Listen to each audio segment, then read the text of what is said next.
저희가 흔히 이제 새해가 되면 인사합니다. 새해 복 많이 받으세요라고 하는데 저는 좀 다르게 여러분께 인사를 좀 드리고 싶습니다. 우리 여러분 덕분에 우리 지난 한 해가 저에겐 굉장히 복된 한 해였습니다. 감사합니다. 제 솔직한 마음입니다. 이렇게 한 해가 지나가고 또 새해가 되면 항상 두 가지를 같이 마음속에 좀 생각하게 되는 것 같아요. 지금까지 왔던 그 길과 또 앞으로 나아갈 그 길. 지금까지는 잘 온 것일까? 잘 오지 못했다고 한다면 이렇게 다시 반복하는 것보다 더 나은 길을 가야지라는 마음이 드는 것이 인지상정입니다. 저는 오늘 여러분과 함께 이런 두 가지 마음이 들 만한 이 시점에 우리의 뒤돌아 걸어온 그 길을 돌아보면서 또 우리가 다시 나아갈 길을 생각해보는 그런 시간을 좀 가지고 싶습니다. 오늘은 다윗의 길, 하지만 잊혀진 길이라는 제목으로 하나님 말씀을 좀 나누도록 하겠습니다. 먼저 우리 하나님 말씀 역대하 29장 1절부터 3절에 있는 말씀을 보겠습니다. 역대하 29장 1절부터 3절 말씀입니다. 히스기야가 위에 나아갈 때 나이 25세라. 예루살렘에서 29년을 치리하니라. 그 모친의 이름은 아비야라. 스가랴의 딸이더라. 히스기야가 그 조상 다윗의 모든 행위와 같이 여호와 보시기에 정직히 행하여 원년 정월에 여호와의 전 문들을 열고 수리하고. 오늘 이 여러분과 함께 나눌 말씀의 이 주인공은 이 히스기야라는 왕입니다. 이 히스기야는 25살 이 젊은 나이에 우리 아마 지금 박진우 청년이 25살이 됐나요? 이제? 네. 그러니까 나이에 뭐가 된 거예요? 한 나라의 왕이 된 것이죠. 그리고 나서 29년 거의 30년 가까이를 그 왕위에 있습니다. 그 히스기야의 모습을 보면서 우리가 한 가지 생각해 볼 만한 아주 중요한 표현이 있는데 그것은 뭐냐면 히스기야의 삶이 어땠느냐를 성경은 이렇게 요약합니다. 그 조상 다윗의 모든 행위와 같이 여호와 보시기에 정직히 행하여라고 표현하고 있죠. 다윗처럼 살았대요.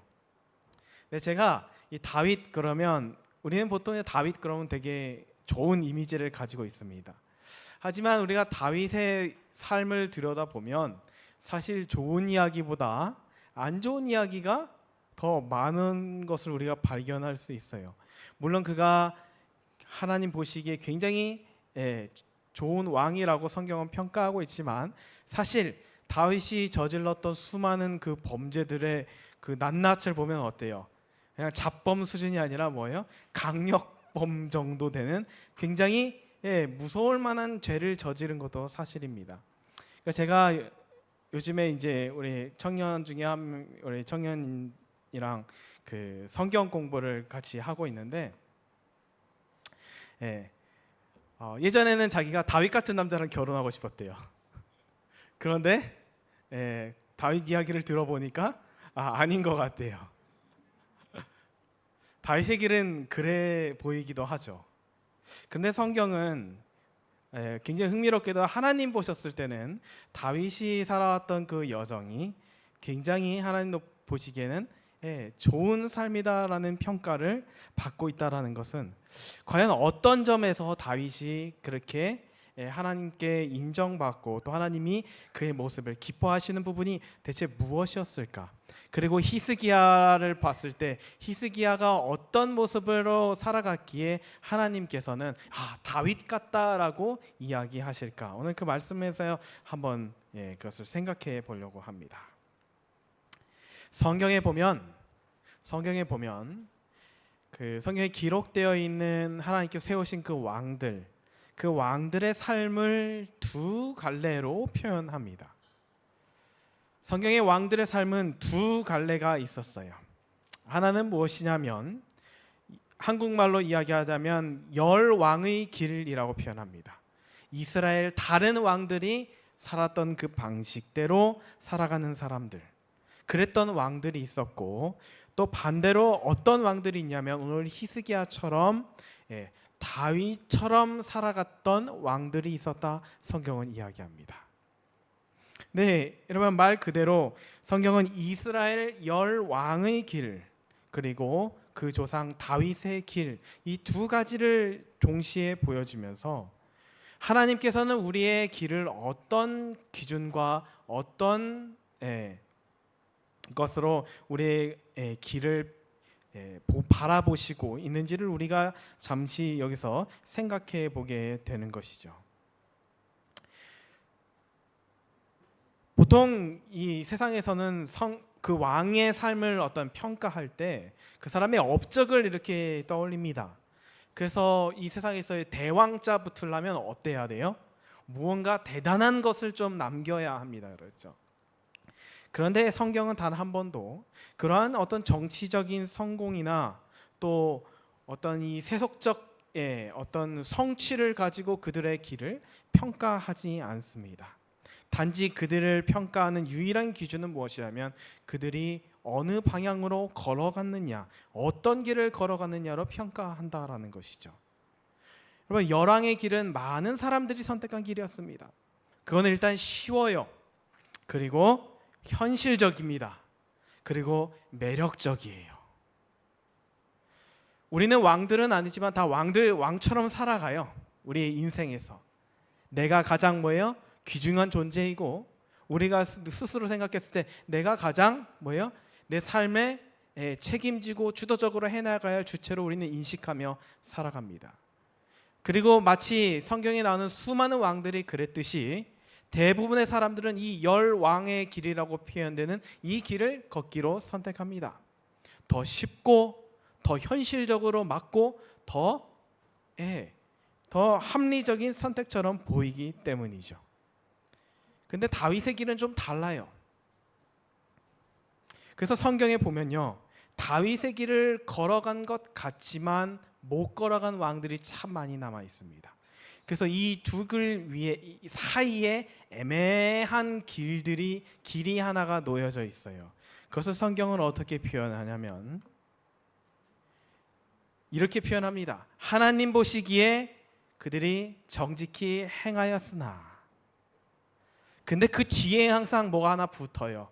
하지만 이 붙어요. 하지만 하나님 보시기에 뭔가 옳은 일들을 했고 하나님 보셨을 때 기뻐하실 만한 일을 했지만 항상 뭐예요? 그러나 뭔가 하나가 붙습니다. 그러나 무엇해요? 그러나 그들이 다윗처럼 살아가지는 않았대요.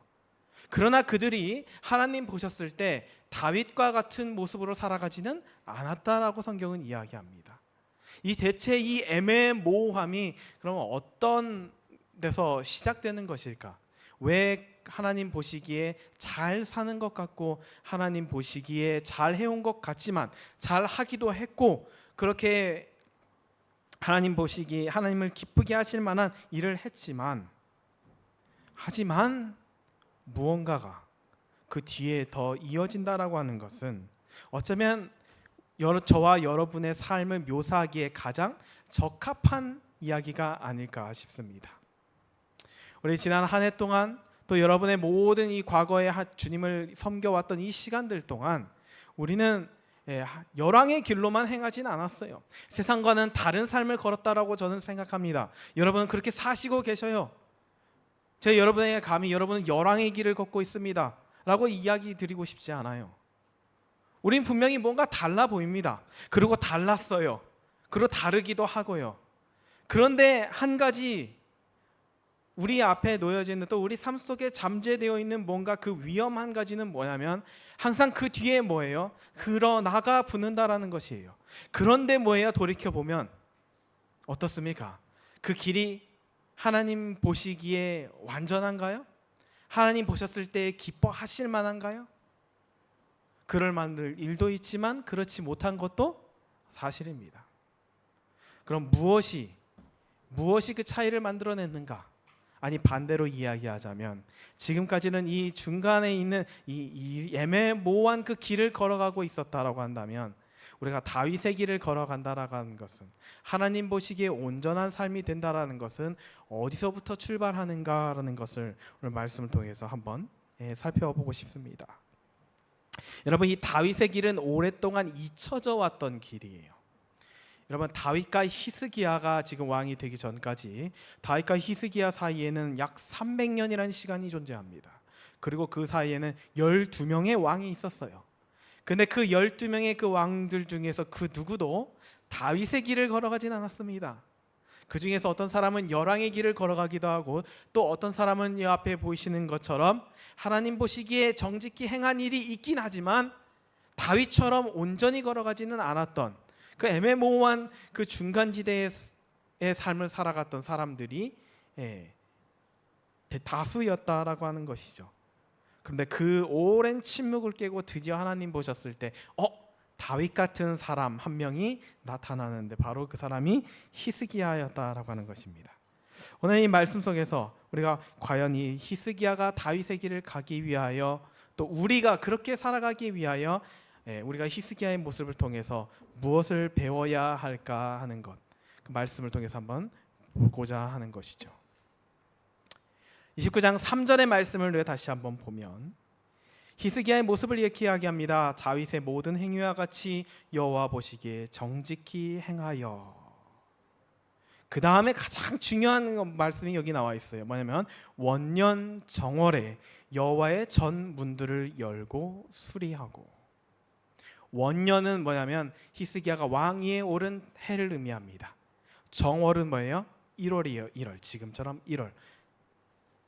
유대력 1월. 그 해를 자기가 왕이 된 해 가장 첫 달에 왕위에 오르자마자 그가 했던 일은 무엇이냐면 하나님의 전의 문을 여는 것이었어요. 왜냐하면 그의 아버지 아하스 시절에 그게 굳게 닫혀 있었거든요. 들락날락 거리는 사람이 없었습니다. 들어가고자 하는 사람도 없었고 그 안에 무엇이 있는지 그 안에서 어떤 일이 일어나는지 모두가 다 아무 관심도 없이 수많은 세월이 지나간 상태였죠. 그때 히스기야가 젊은 나이긴 하지만 그가 왕이 되었을 때 가장 먼저 한 일이 뭐냐면 하나님의 전 문을 여는 것이었어요. 이것은 굉장한 우리에게 영적인 중요한 교훈을 던져줍니다. 여러분, 하나님 여호와의 전의 문을 연다는 것은 성전의 문을 열고 그 성전 봉사를 시작하고 물론 그것을 의미하기도 하지만 그의 개인의 삶에서 그가 열고 싶어 했던 것, 그가 가장 먼저 확인하고 싶고 가장 곤고히 하고 싶었던 것이 무엇인가를 그가 무엇을 그렇게 생각하고 있었는가를 성경은 분명히 알려주고 있는 거예요. 히스기야가 그의 삶 속에서 그 왕이 되었을 때 가장 하고 싶었던 것, 가장 먼저 해야 되고 가장 중요하다고 생각했던 것은 바로 하나님의 전에 들어가는 통로를 준비하는 것입니다. 나는 여기에 가야겠어요. 왕인 것이 상관이 없습니다. 히스기야, 내가 왕이라고요? 여러분, 세상에서 왕이 되면 가장 먼저 하는 일은 뭔지 아시죠? 일단은 자기가 왕이 되는 데 있어서 못해요. 일조한 자들을 높은 자리에 앉히고 그 다음에 지금까지 자기가 왕이 되는데 그것을 탐탁지 않게 생각했다는 정적들을 어떻게 합니까? 제거합니다. 그것이 왕들이 하는 가장 기본적인 거예요. 그래서 대부분 왕 역사 속에서 왕이 되고 나면 피바람이 한번 붑니다. 실제로 피바람이 불지 않는다고 할지라도 일단은 못해요. 옛날 올드보이들은 어떻게 해요? 다 쫓겨나가게 되고 새로운 사람들이 그 자리에 앉게 되고 그 새로운 사람들은 다 누구예요? 왕의 입맛에 맞는 사람들, 왕에게 충성을 맹세한 사람들로 가득 채우는 그런 정치적 활동을 하는 것이 가장 첫 번째 왕들이 하는 일이죠. 그런데 이 히스기야는 달랐습니다. 히스기야는 그가 왕이 되자마자 가장 먼저 한 게 뭐냐면 성전문을 활짝 여는 것이에요. 하나님과의 교제 그리고 하나님의 음성을 들을 수 있는 통로를 그는 그 길을 가장 먼저 확보하기 원했다라고 하는 것이죠. 이게 히스기야가 다른 왕들과의 모습과 다른 점입니다. 다른 왕들도 이렇게 했어요.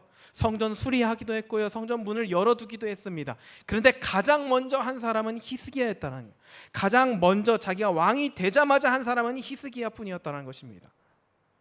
여러분, 우리의 삶 속에서 이 말씀을 적용해 보자면, 여러분, 과연 우리는 우리의 하루를 시작할 때, 우리의 한 해를 시작할 때, 여러분, 우리는 가장 뭘 확보해 놓고 살아갑니까? 눈 뜨자마자 가장 먼저 하는 일이 무엇인가요? 우리는, 여러분, 성전 문을 열기 위하여, 성전 문을 여는 것이, 하나님께 먼저 나아가는 것이, 하나님의 음성을 듣는 것이 여러분의 가장 첫 번째 과업이라고 생각하십니까? 다른 왕들도 다 열었어요. 열긴 열었는데 언제요? 다 할 거 하고 나서 여는 것입니다. 이거 하고 나서 열고, 저것도 하고 나서 열고, 아 잠깐만, 그거 안 했는데 미처 못한 것 하고 나서 여는 것은, 그것은 히스기야가 걸었던 그 다윗의 길과는 다른 모습이었다라고 하는 것이죠. 여러분은 어떠십니까? 여러분, 우리는 하루를 뭘로 시작하나요? 정말요? 정말 뭘로 시작하십니까? 정말 무엇을 듣고 무엇을 생각하십니까? 여러분, 히스기야가 가장 먼저 했던 것은 무엇이냐면 성전 문을 여는 거예요. 하나님, 저 들어갈랍니다. 그것이 히스기야가 했던 가장 첫 번째 일이었다는 것은, 그의 삶에 가장 무엇이 중요했는지가 분명히 알고 있었다라고 하는 것이죠. 원년 정월에 여호와의 문을 열고, 여호와의 전에 문들을 열고 수리하고, 16년 동안 닫혀 있었습니다. 예배도 없고 기도도 없고 아무것도 일어나지 않는 것이에요. 하나님과의 관계가 완전히 단절된 그 상태를 처음으로 가장 난 저거부터 깨야겠다라고 생각한 것이 히스기야의 마음이었습니다. 그래서 히스기야는 왕이 되자마자 정치적인 개혁을 한다거나 아니면 군사를 개편한다거나 하는 왕권을 강화하는 일에 그의 관심을 쏟았던 것이 아니라 예배를 회복시키는 것에 가장 그런 큰 관심을 두었고 가장 먼저 선택했다라고 하는 것이죠. 여러분, 이렇게 다윗의 길은 하나님으로부터, 하나님과의 연결된 그 통로를 가장 먼저 확보하는 것으로 시작된다라는 것입니다. 다윗은 이걸 참 잘하는 사람이었어요. 그래서 여러분 잘 읽어보시면요, 이따금씩 성경에 보면 이 왕들이, 하나님의 선지자들이 이렇게 찾아와서 이야기를 합니다. 잔소리 같잖아요. 야, 이거 하지 말라. 근데 왜 했냐? 대체 뭐 하냐? 하나님 뜻 아니다. 하지 마라. 그래서 이제 가끔씩은 이제 기분 나쁘면 왕들이 어떻게 합니까? 선지자들을 쫓아내거나 가두거나 막 해요. 근데 다윗은 엄청나게 잔소리를 많이 들은 사람입니다. 근데 다윗이 절대 하지 않았던 게 뭔지 아세요? 선지자들이 와서 이야기하면 그때는 대꾸를 하지 않습니다.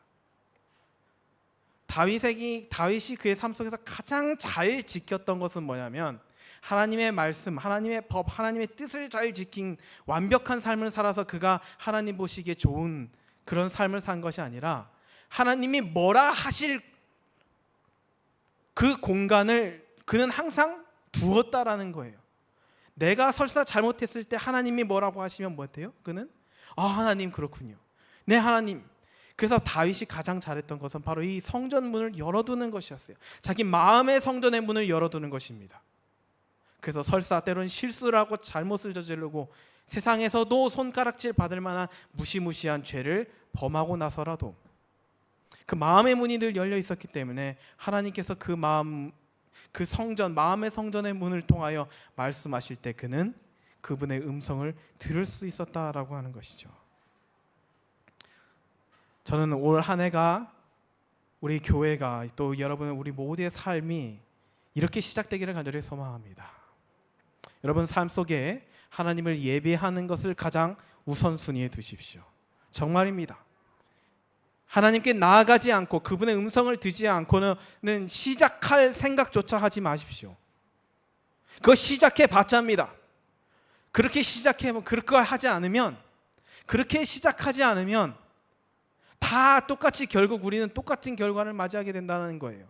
여호와 보시기에 정직히 행하였으나, 여러분 만약에 제가 그렇게 살아간다면 제 인생의 끝인 결론은 그렇게 날 것입니다. 목회도 했으나, 전도도 했으나, 선교도 했으나, 성경 공부도 했으나, 사람들에게 하나님을 전했으나,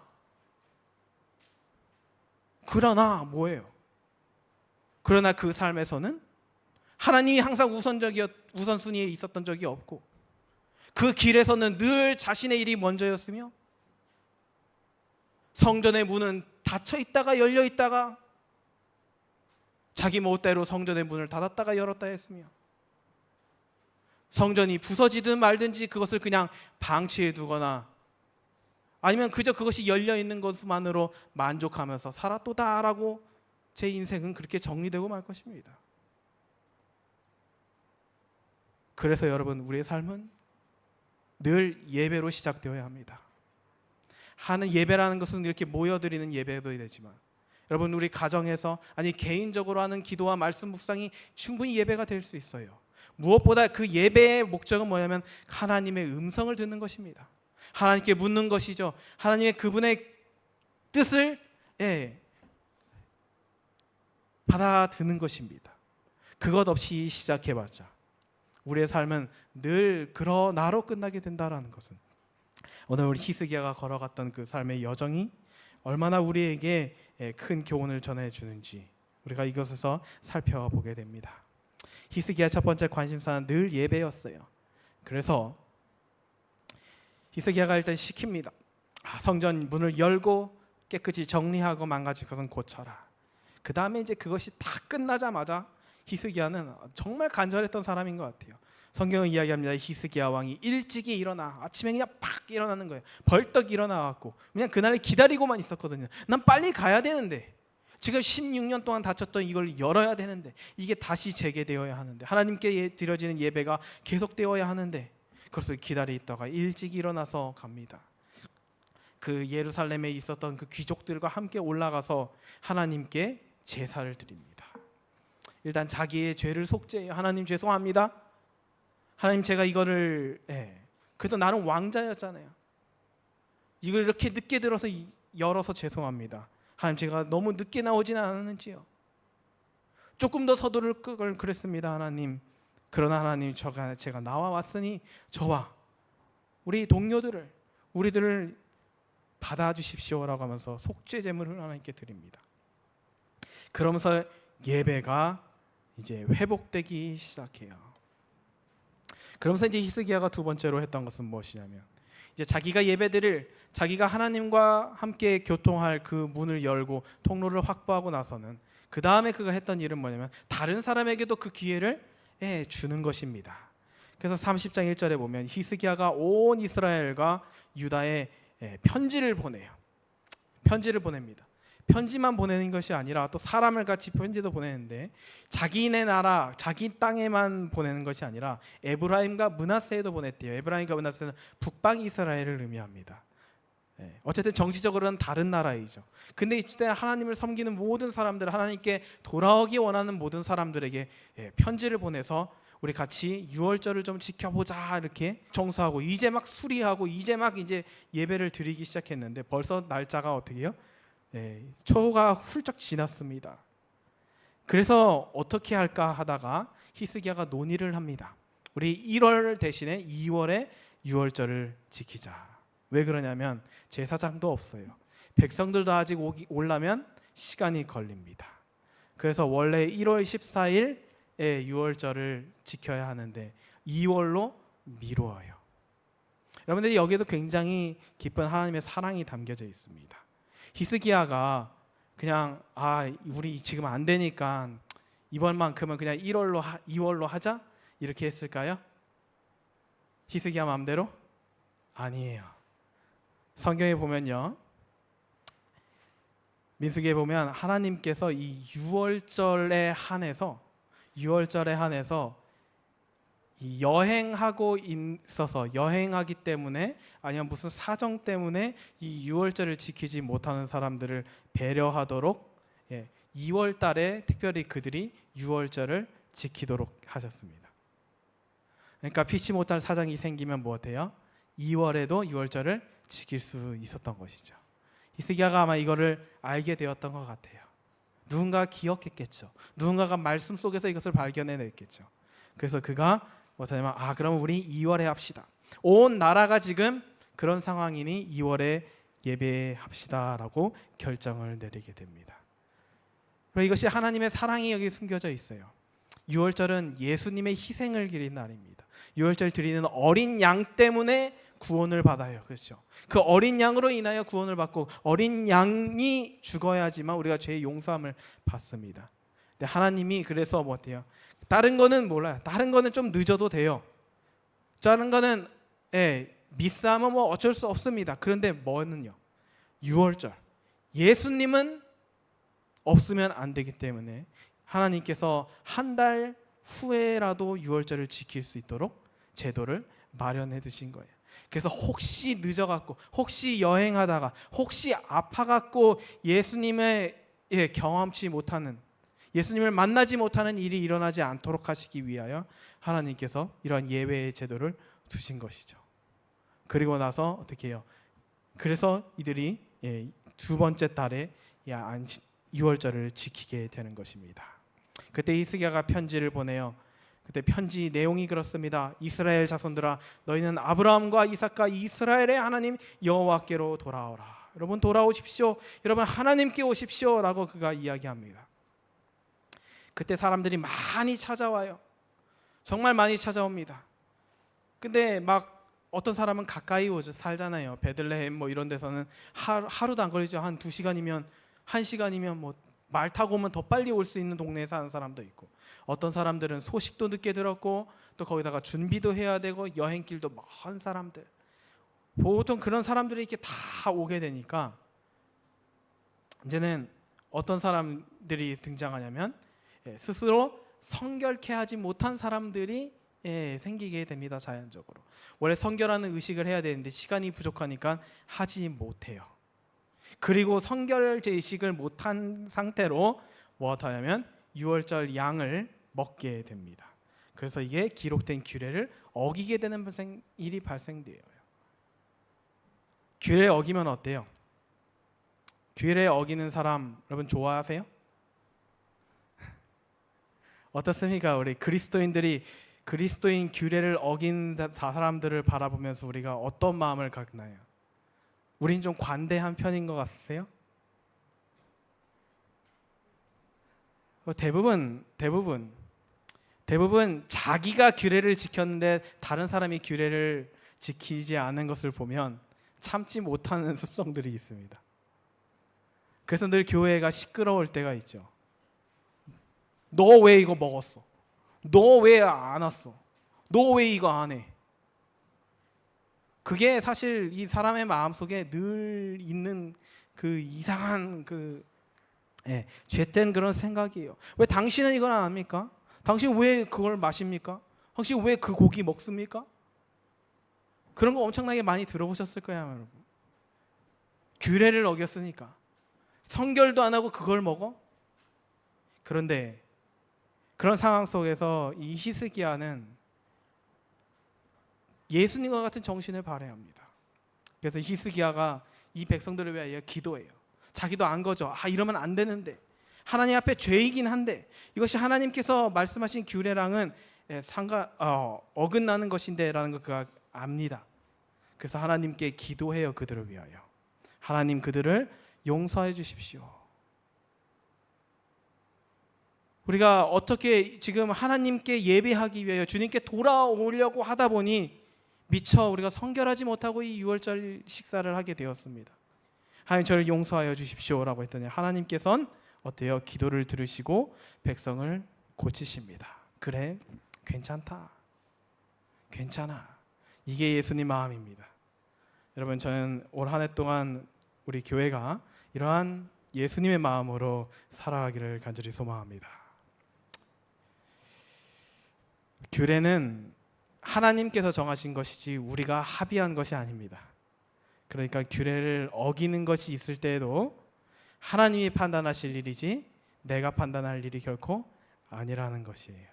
그래서 규례는 하나님 앞에서 거룩하게 내가 서기 위하여 지켜야 할 하나님께 들은 내가 나에게 하신 그분의 말씀이라고 하는 것을 우리가 기억한다면, 때로는 이렇게 규례를 어기는 경우를 보더라도 우리는 그것을 질책하고 비난하는 것이 아니라 하나님께 그를 위하여 기도하고 그를 용서하시고 그를 간합하시도록 기도할 줄 아는, 기도할 수 있는 그런 아름다운 예수님의 마음을 우리가 소유하게 될 것이라는 것입니다.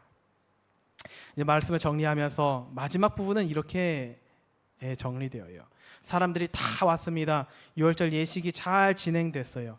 그 다음에 히스기야가 뭘 하냐면 자기의 개인 사제를 텁니다. 그래서 누구에게 주냐면 이 백성들에게 나누어 주어요. 그러니까 이 히스기야가 원했던 것은, 이 기쁨은 뭐냐면 그는 그가 하나님께 받은 모든 것들을 그 백성들을 위하여 사용하고 그들을 위하여 나누어 줍니다. 지금까지는 이 우상숭배 자기 아버지 시절에 굉장히 고생을 했거든요, 이 백성들이. 그래서 그것을, 그 왕가의 재산을 백성들에게 나누어 줍니다. 그러니까 어때요? 사람들이 못해요. 여기 보면 유다 온 회중과 제사장들과 레위 사람들과 이스라엘에서 온 회중과 이스라엘 땅에서 나온 나그네와 유다에 거한 나그네가 다 즐거워하였으므로, 다 즐거워요. 다 행복하고 모두에게 사랑을 전해주는 것입니다. 그것이 히스기야가 드렸던, 하나님께 드렸던 그 예배의 모습이었어요. 하나님, 제 것을 다 드리겠습니다. 백성을 위하여 이것을 나눠주겠습니다. 백성들을 이렇게 사랑하겠습니다 라고 했던 그 예배를 하나님께서 얼마나 기쁘게 받으셨을까요? 그 성경은 그 이야기를 이렇게 마무리합니다. 예루살렘에 큰 기쁨이 있었으니 이스라엘 왕 다윗의 아들 솔로몬 때부터 이러한 기쁨이 예루살렘에 없었더라. 그때 제사장들과 레위 사람들이 일어나서 백성을 위하여 축복하였으니 그 소리가 들으신 바 되고 그 기도가 여호와의 거룩한 처소 하늘에 상달하였더라. 하나님께서 그걸 받으신 것입니다. 그런 예배를 하나님께서는 기뻐하신다는 거예요. 그런 예배를 우리가 드리게 될 때 예루살렘의 기쁨이 찾아온 것처럼 우리의 삶에도 기쁨이 넘치게 된다라고 하는 것입니다. 말씀을 믿게 되시길 간절히 소망합니다. 우리가 예배, 우리의 가장 우선순위를 두고 우리가 주님께 나아가는 것에, 주님께 우리를 바치는 것에, 우리가 주님의 성전의 문을 여는 것에 우리가 가장 먼저 나서고 우리가 가장 먼저 그것을 할 때 하나님께서는 그 예배를 가장 기쁘게 받으시며, 단지 나의 삶뿐만 아니라 우리 주변에 있는 이웃들과 또 우리 교회의 기쁨이 그 어느 때보다도 큰 기쁨이 가득하게 하신다는 약속을 하나님께서 주셨습니다. 아무쪼록 올 한 해가 우리 하나님께 드려지는 그 예배에 가장 집중되는, 그것에 가장 우리의 마음을 두고 우리의 열정과 우리의 관심을 쏟아가는 한 해가 되면서, 그래서 우리가 마칠 때에는 하나님께서 허락하신 그 기쁨이 우리 모두의 마음속에, 또 우리의 삶에, 우리 교회에 가득 차게 되는 그런 감사한 한 해가 되기를 바라면서 오늘 말씀을 마치도록 하겠습니다.